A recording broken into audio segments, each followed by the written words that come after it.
looks like. So now I'm coming over here, turn on your faucet, put your seeds right in there.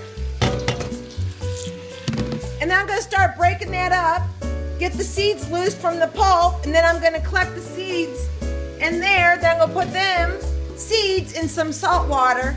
So I'll show that later too, but go ahead and just do your pumpkins, and hey, if you don't have a pumpkin, see if your neighbor won't mind if you get their pumpkin.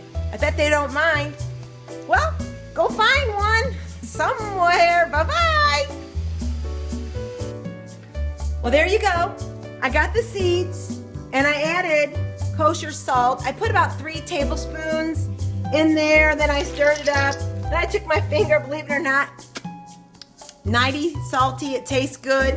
I'm gonna let that sit in there for a while just because I want to. You can, I'm sure, take it from that point on and put them onto your trays if you want, and then cook them at, I'm gonna do 250 with a circulating air, but if you don't have a circulating air, still do 250 and then stir them up till you can take a pumpkin seed and go crunch, crunch, crunch with it. And once you find that nice crunch and you think, ooh, this tastes good, it's done. You know, you can even eat a sunflower seed raw. It won't hurt you. Matter of fact, I buy raw sunflower seeds because they're high in protein, and I put them in my cereal. That good old cereal. Okay, well, I got some chicken food, and I'll show you about all that later. Well, there's the pumpkin seeds right there. I'm gonna take those pumpkin seeds, divide them half, divide them the other half. Then I'm gonna spread them. And remember, they are lightly seasonedly salted. And any amount of salt that you like is desirable. You can take one.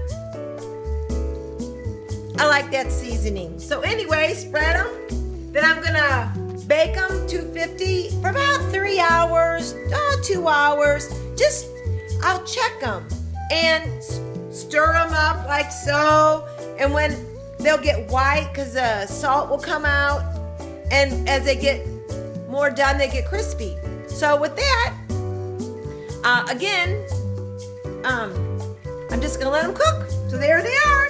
Pumpkin seeds to the rescue. Yum, yum, enjoy, bye-bye. Well, there's those pumpkin seeds. I got them done. I let them cool, and they're nice and crispy. And all I have to do is fill up my jar. Just take a handful of seeds, put them in my jar. Again, they're complete, and they're ready to go. And I store them in an airtight container with the lid on it. And, well, I'll just eat them as I wish. Okay, I hope yours turned out as well.